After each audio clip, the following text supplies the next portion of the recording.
Good morning to everybody watching and to all our participants in the COVID-19 public health briefing.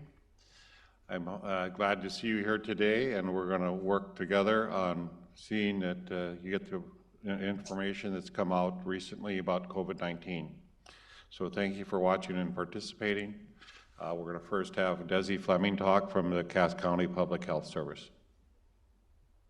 Good morning, Mayor. Thank you. As of yesterday's numbers, there were 1,994 positive cases in North Dakota, with 1,229 or 62% in Cass County. There's been an increase of 363 cases since last week's briefing. Close contact and community spread continue to make up the majority of exposure sources for COVID infections at 71%, which is why contact tracing is an essential step to identify potential exposures to help slow the spread.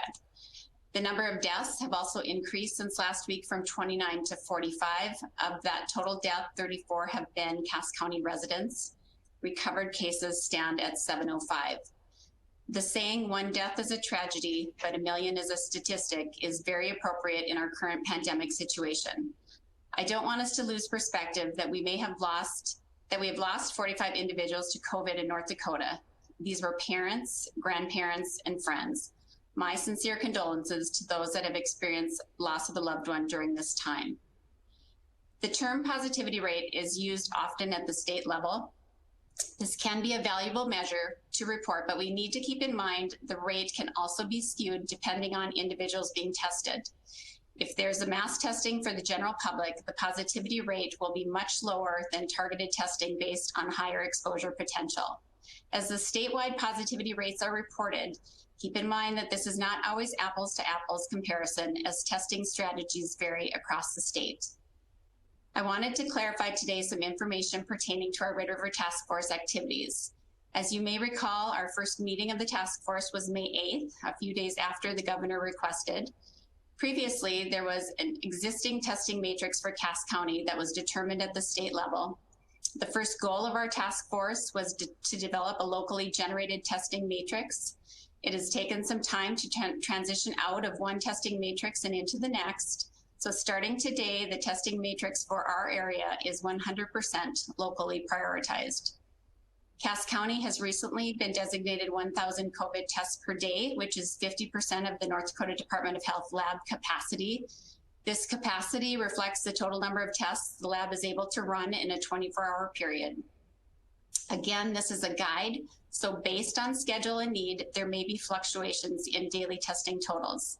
The goal of our testing matrix is to concentrate the majority of testing in the Monday through Friday timeframe, given that the numbers reported over the weekends may be lower and weekdays may be higher. We may add in weekend targeted testing based on need.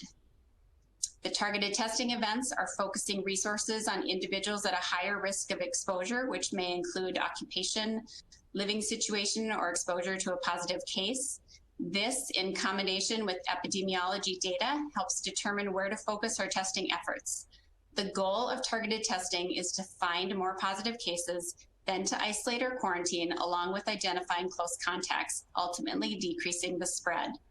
We have decided as a task force to focus on daily hospitalizations and daily deaths as an indicator to help us gauge the capacity of our local health systems in their response efforts to care for COVID patients. Since Cass County is concentrating solely on targeted testing, both our positivity rate and general positive numbers will be higher. We expect numbers to go up. We want to find cases. Our numbers need to go up before they can go down. As we go into the holiday weekend, most of you are aware that the social gathering guidance from the state recently increased from 10 to 250 people. The loosening of the gathering guidance should not instill a false sense of security. The prevention practices of physical distancing, good hygiene, and cleaning and disinfecting processes still apply and are necessary. Please exercise caution, especially for any graduation gatherings. We know that the risk can be lowered by making good decisions such as limiting attendance, being outdoors, and establishing physical distancing. As a precaution, as noted on the North Dakota Department of Health website, you should also keep a guest book of attendees for any gatherings you decide to host, as this may be needed for contact tracing in the event of a COVID exposure. There is still much uncertainty going forward as to how this virus is going to behave over the next several months. Will it wane over the summer? Will it stay fairly constant? Will it surge in the fall? Unfortunately, there is no answer. There is new information we are learning daily, which can be overwhelming and frustrating. We need to be patient, be cautious, and consider our information sources. And not to add to stress, but influenza season is also not far away. The impact influenza has in our area each year is significant, and how we will manage that coupled with COVID is concerning given potential impacts and demands on our healthcare system. Because it is very unlikely that a COVID vaccine will be developed and deployed before this fall, flu shots will be a very important prevention tool. We all hope this virus becomes less of an issue. We all hope a vaccine is developed soon that can provide us with immunity. We all hope the impact to our vulnerable community members is minimal. However, as I've heard from various public health experts, hope is not a strategy. We need to continue to exercise caution and common sense and be vigilant with those prevention efforts we've learned over the past 9 weeks, and to recognize our risk factors and how to minimize them. Michael Levitt, the former Secretary of Health and Human Services under George W. Bush, said, "Everything we do before a pandemic will seem alarmist. Everything after will seem inadequate." We have done a great job of flattening the curve in North Dakota, and all these actions may seem like we have overreacted. Asking the public to wear a mask feels like an overreaction to a lot of people. The goal is to make sure that nothing happens. If nothing happens, we've succeeded. If nothing happens, we have protected our most vulnerable. So please, be kind, be smart, be respectful of others, and wear a mask when you are in public spaces. Thank you. Thank you, Desi. Our next speaker is Kathy McKay from Clay County Public Health. Kathy. Good morning, everyone. The Minnesota cases are over 17,000 currently, but 11,540 are no longer in isolation. 748 of those are deaths in Minnesota. Our Clay County numbers, we currently have 318 cases. 207 of those are still active. 90 have no longer needed isolation, and we do have 21 deaths. And as Desi mentioned earlier, the deaths are important in the fact that loved ones have been lost. So we express our sympathy to those family and friends who have had those losses due to this COVID. On May 13th, Governor Walz announced a new focus on rapid expansion of testing in our long-term care and assisted living facilities across Minnesota. The goal is to help reduce illness and death by detecting those who are positive but are not showing symptoms and that are in high-risk environments. This aligns with the Red River Valley COVID Task Force to prevent and mitigate community spread.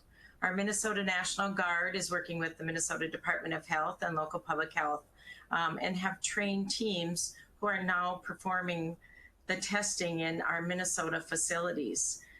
So far in Clay County, we've tested over 1,000 residents and staff in our long-term care and assisted living, and the testing is ongoing.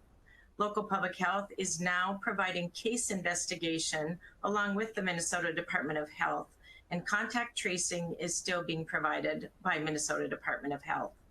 For the general public, if you have questions about testing for COVID symptoms, or if you think you've been in contact with a positive case, we want you to contact your healthcare provider, and they will provide further guidance on the testing.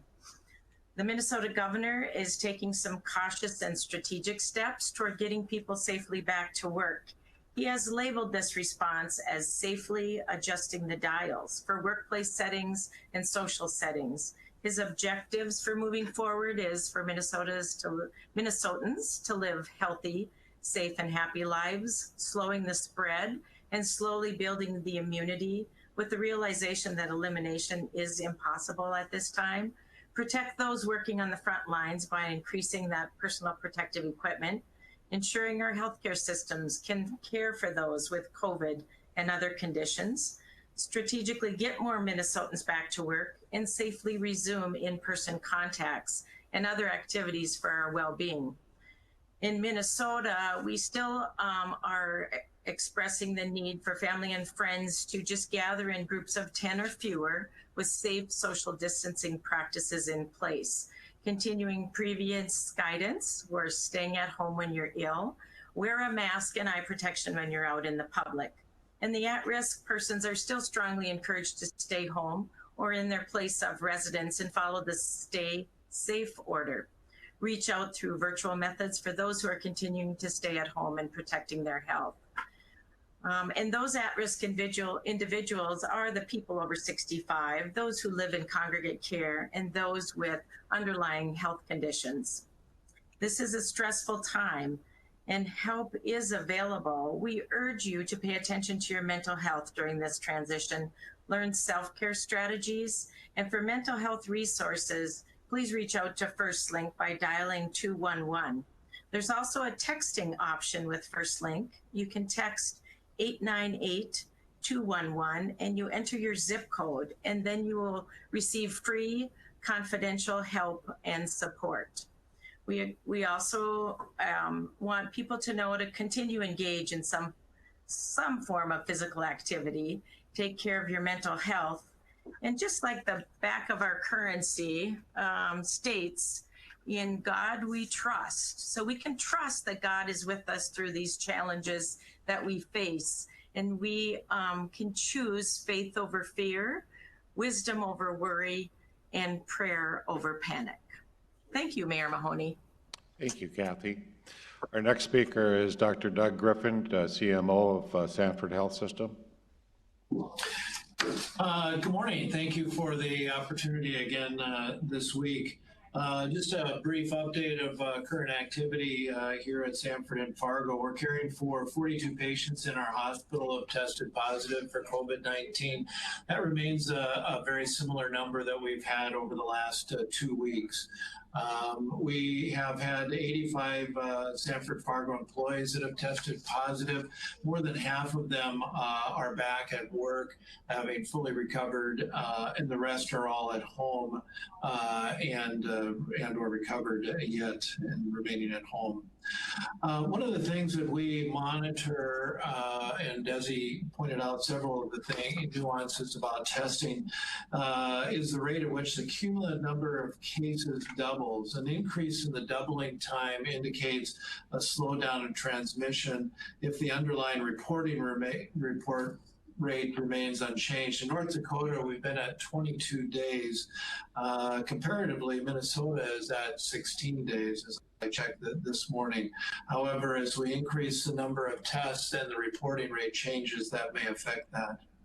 Our drive-through testing appointments are at higher numbers now daily, well over 200 appointments are being seen. This has in part been driven by broadening of our testing criteria and also people needing to be tested prior to surgery and other procedures that are requiring testing before the procedure is completed.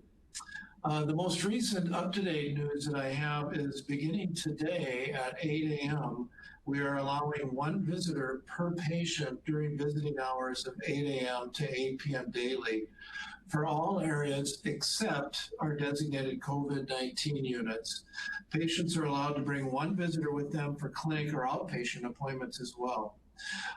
They will be screened for any signs of illness, and they will be asked to bring a mask. If not bringing a mask, they'll be provided one while they're in the facility. Our long-term care facilities remain temporarily closed to all visitors until further notice to protect the health of our employees and residents who face the highest risk of illness.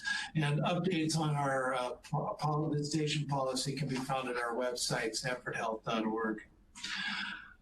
As one might expect, the number of baby deliveries has continued at relatively normal rates throughout this time.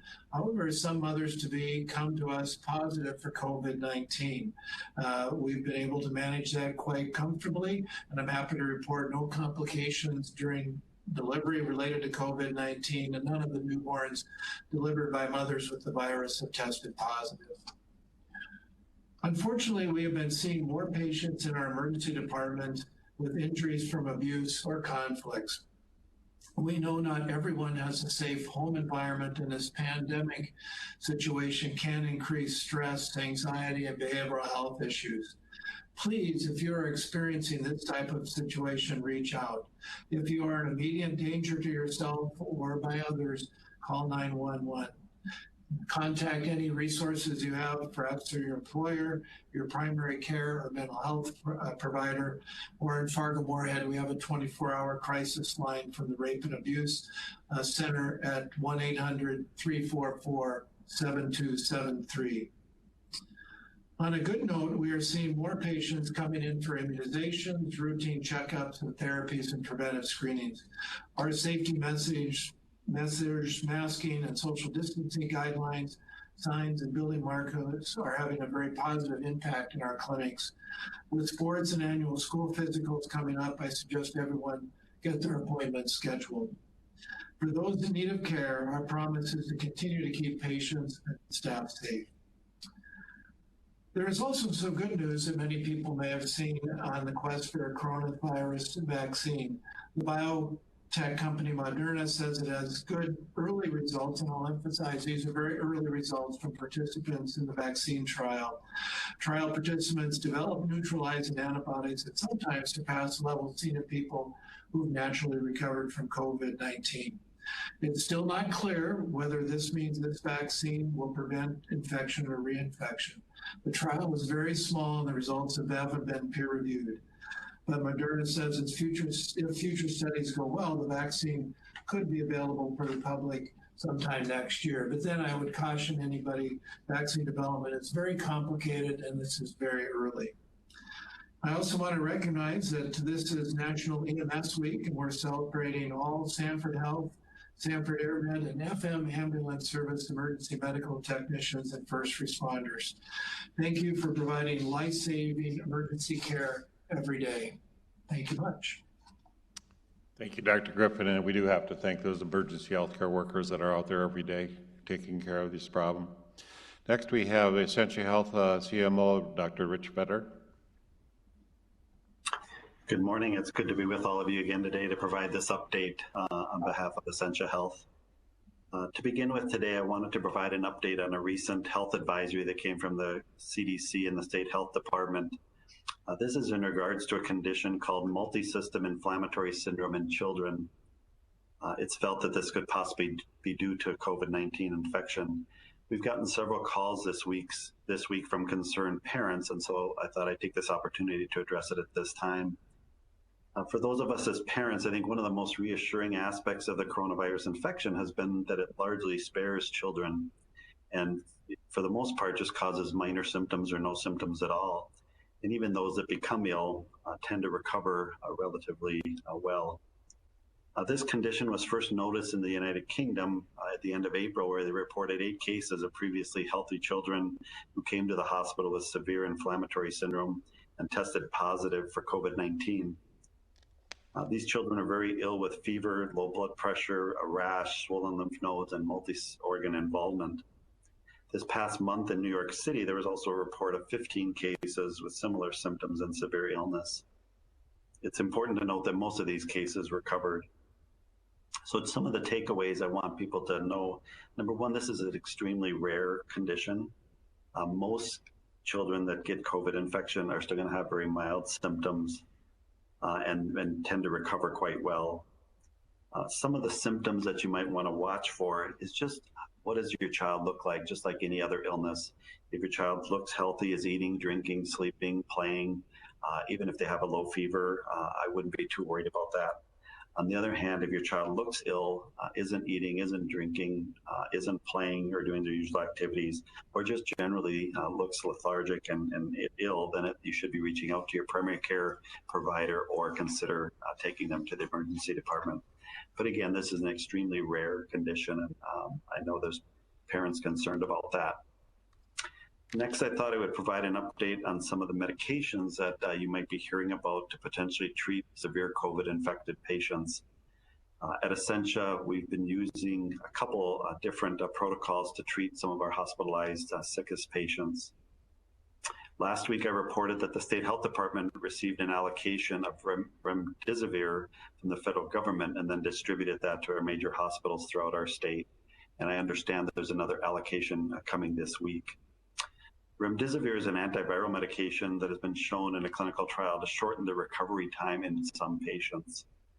It's still considered an investigational drug and has only been authorized as an emergency use authorization by the FDA. So again, just want to stress that there is no medication that has been shown to quote, cure a COVID infection. There are some strict inclusion and exclusion criteria for the use of remdesivir. It must be given IV, it's given daily in hospitalized patients for up to 10 days. It has some cautions around it as well with liver disease, chronic kidney disease, or pregnant patients.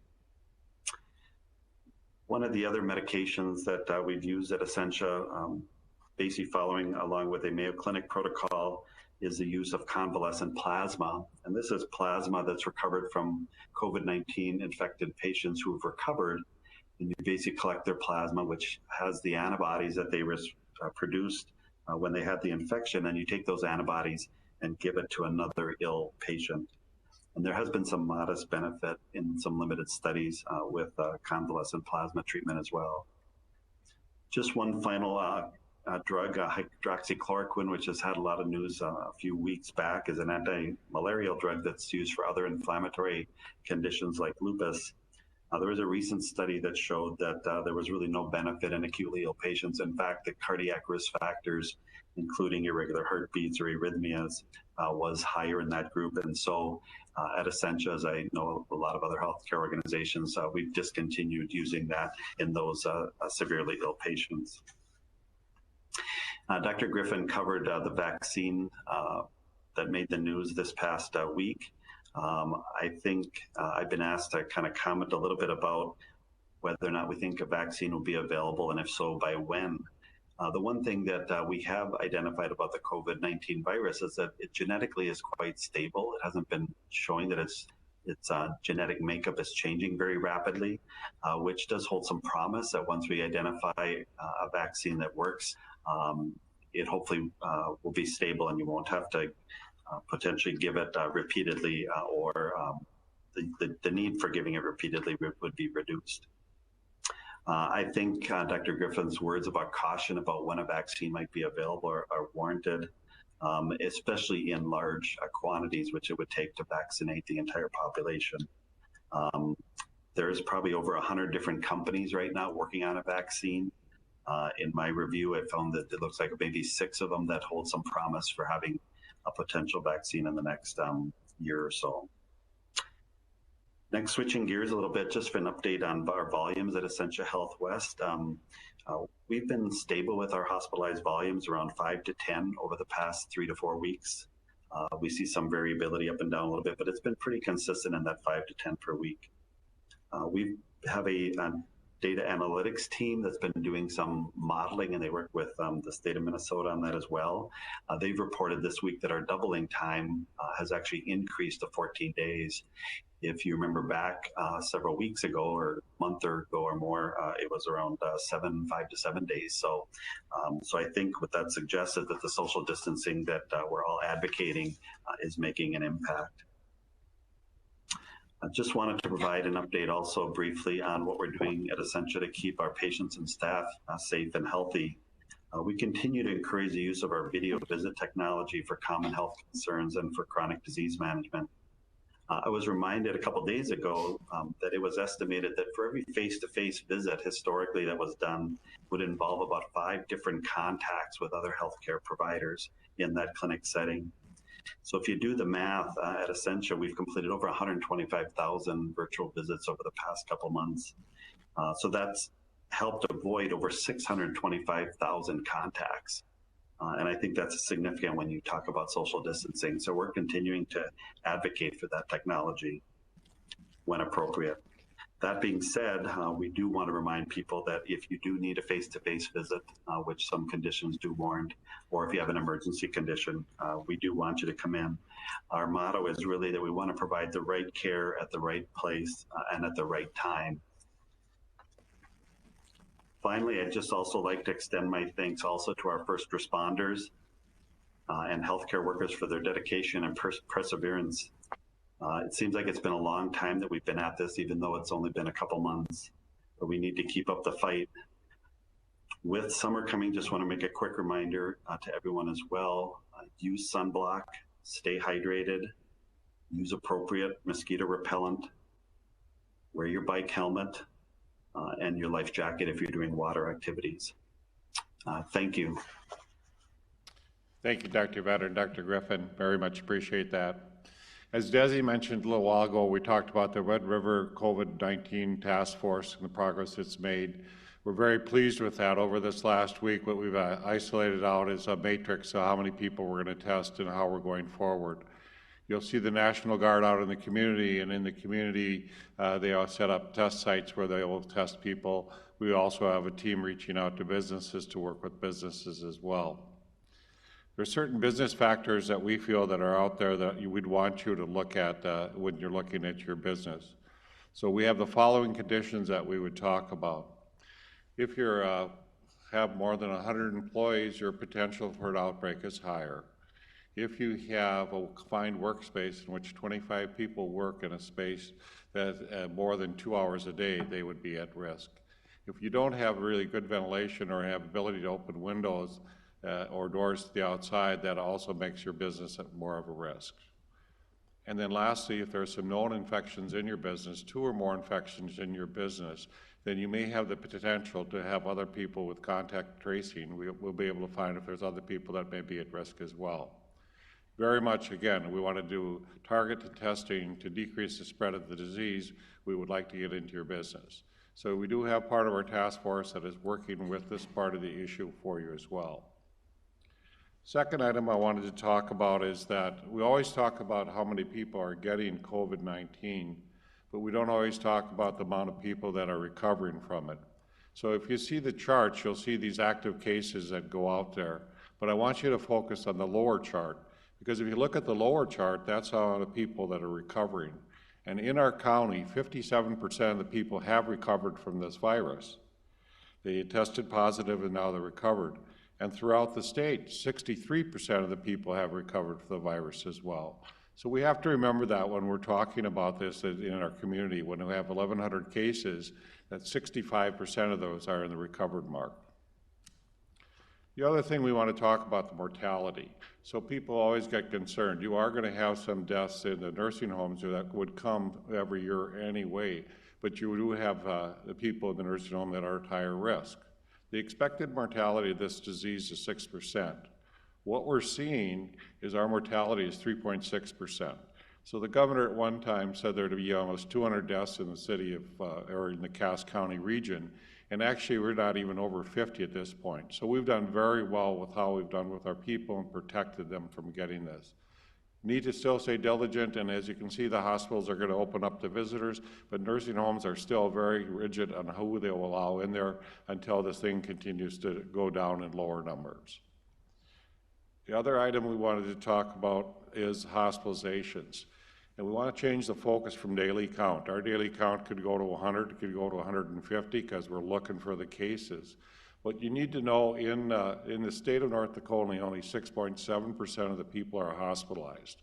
So that's a very small percentage of those positive cases that come up positive. But we're running a hospitalization rate around 30 to 40 at best throughout the state. And what we're finding, even locally, it seems to be plateaued both at Sanford and Essentia. So they're staying at the same numbers. So that's great, because what that tells us is that this disease is not continuing to climb and it won't maximize out our medical health facilities. We had some cots set up at the Fargo Dome. We're going to take those down because we do not believe we're going to get to the capacity where we're going to do that. Lastly, when I've been driving around and being in the community, I am a bit concerned about the ability of people to social distance and wear masks. In any of the high areas where we're together and moving together, grocery stores, when you're in the sports stores, when you're in the Home Depot, or if you're in somewhere, please wear your mask, social distance. That will very much help us continue to go a downward trend. And the summer's coming, we're going to want to get out and do the things we want to do. Graduations are coming. It's a high-risk time in which people may increase the numbers and we may have a spread of this disease. So help protect yourself and those around you. Please take your precautions as you should. And we're winning on this. We got to remember that this is actually, we are doing very well, and people are doing a great job in our community. So again, I ask you to be respectful of each other, and we can still win this war against this virus. Our next speaker would be West Fargo Commissioner President Bernie Dardis. Bernie?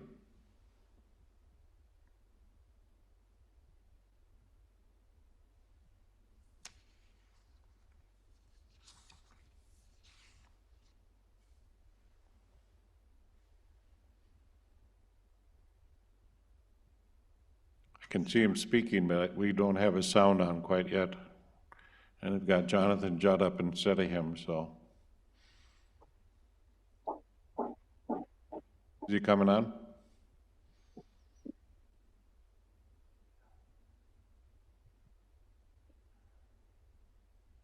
He's on? Bernie, can you speak now? Do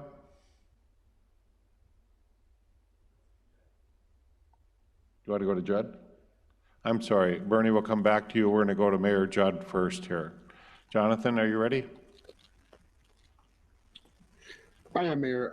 Thank you very much again for hosting this. So I think folks know by now that Governor Walz has allowed the stay-at-home Minnesota executive orders to expire on May 18th.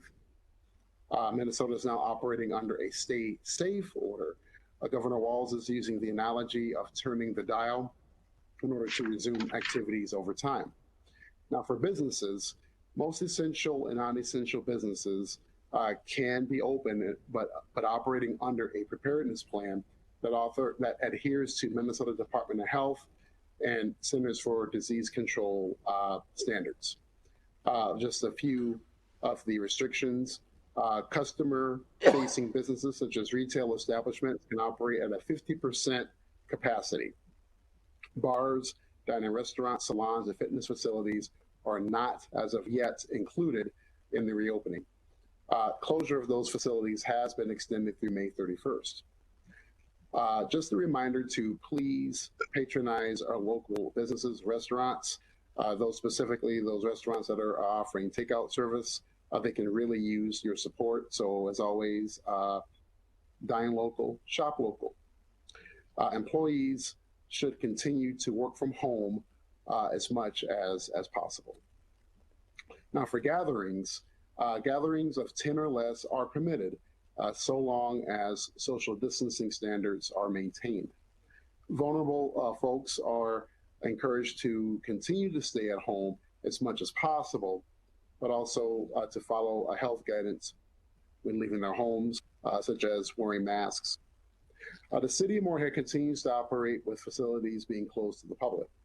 There are plans currently for gradual reopening, which are away, but no immediate changes are in sight. A decision was made last week to close our municipal swimming pools and wade pools this summer due to the difficulties of maintaining a safe and healthy environment for our residents and employees. We are continuing to develop alternative recreational opportunities to make the best of the 2020 summer. Check the Parks and Recreation page of our website, as new activities will be announced there first. Lastly, I will report that yesterday was the first of monthly commemoration of COVID-19 victims in Minnesota. Governor Walz has directed all flags at state and federal buildings in Minnesota to be flown at half staff from sunrise to sunset on the 19th of every month through 2020 to remember, mourn, and honor lives that were lost due to COVID-19. This commemoration started yesterday. Individuals, businesses, and other organizations are also encouraged to join in this recognition on the 19th of every month to honor those Minnesotans who have lost their lives to the coronavirus pandemic, as well as their families. I know that we often talk in statistics during these meetings, but Each life that is lost to this virus is an individual with many connections and loved ones. So we appreciate the opportunity to recognize them in their lives. So with that, Mayor, I have no further report, but again, thank you everyone for being here, and thank you again for your work and working through this situation. Thank you. Thank you, Mayor Judd. Now we're going to try to go back to Bernie Dardis. Mayor, are you ready?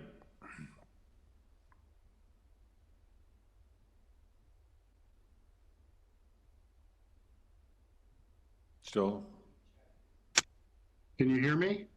Yep.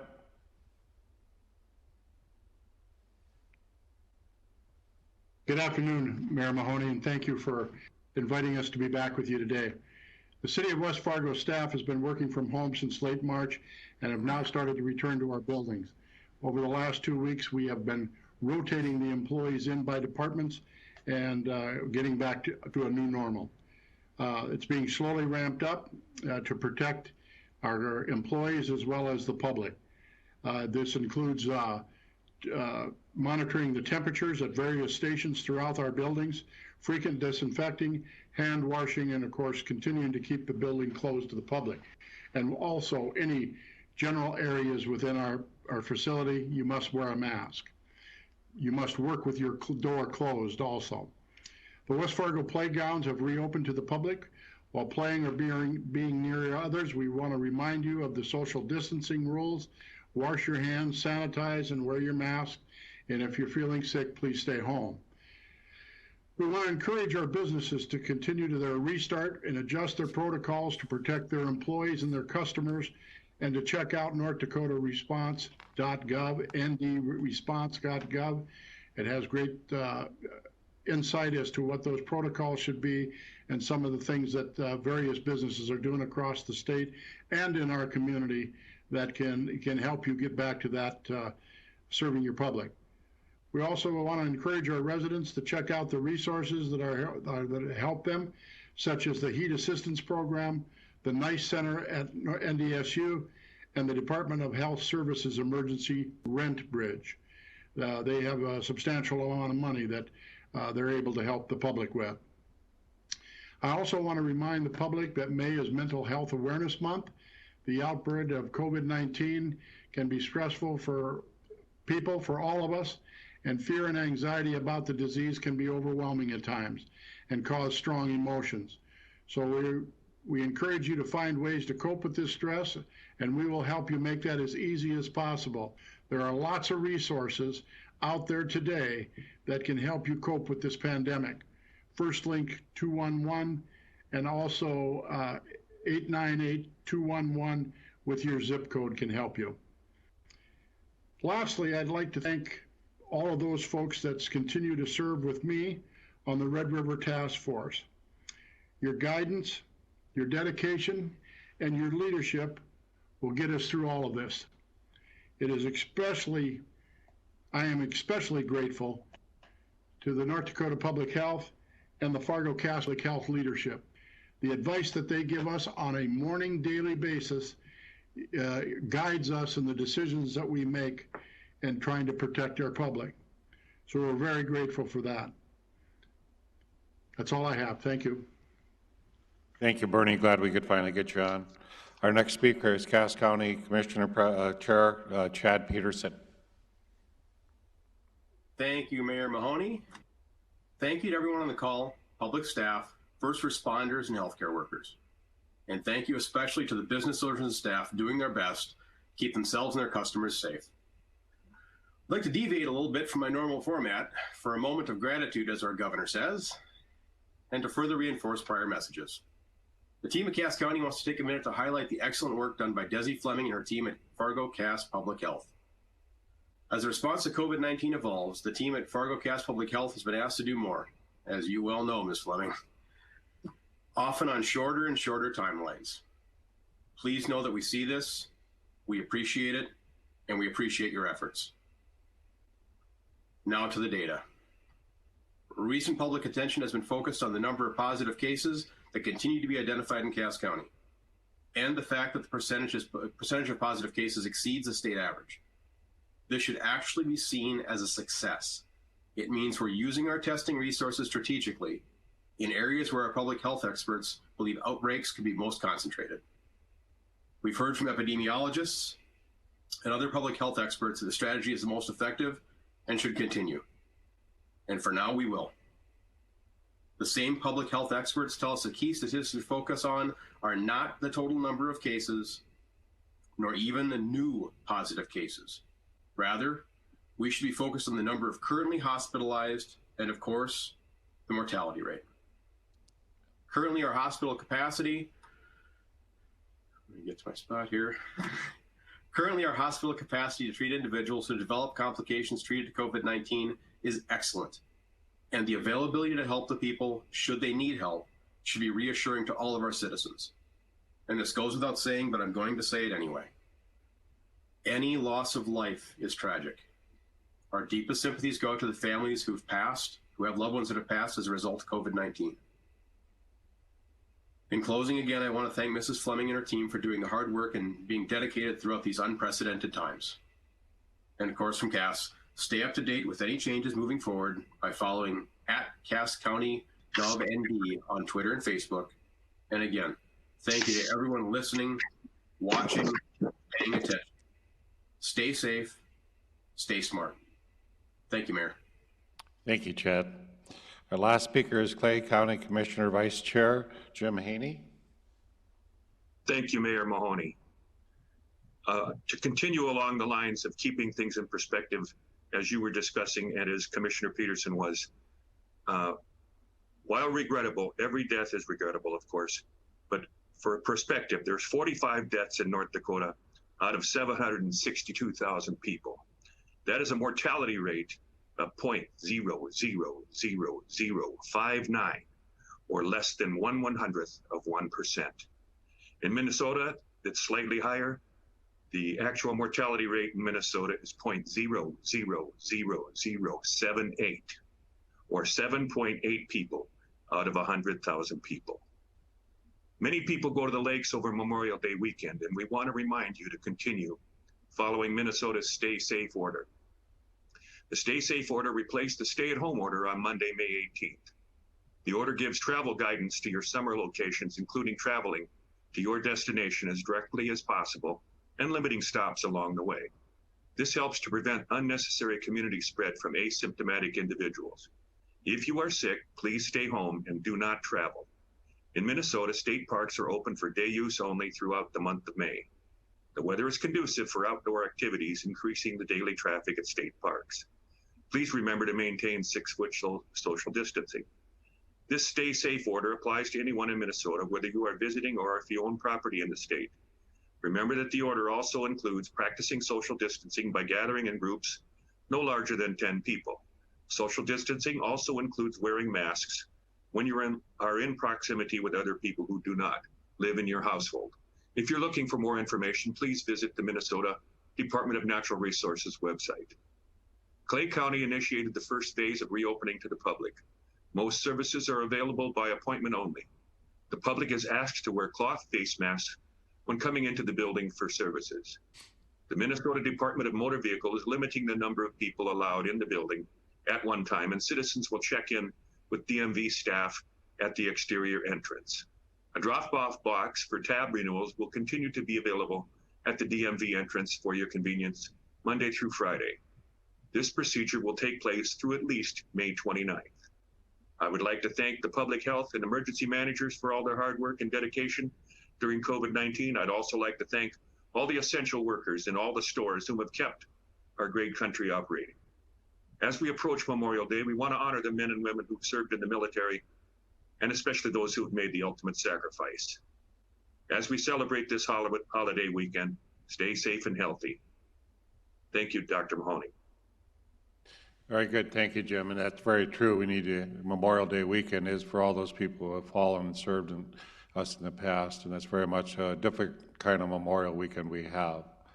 The other issue, as you see, is it's kickoff of summer for many of us. This is when summer starts almost officially for many people.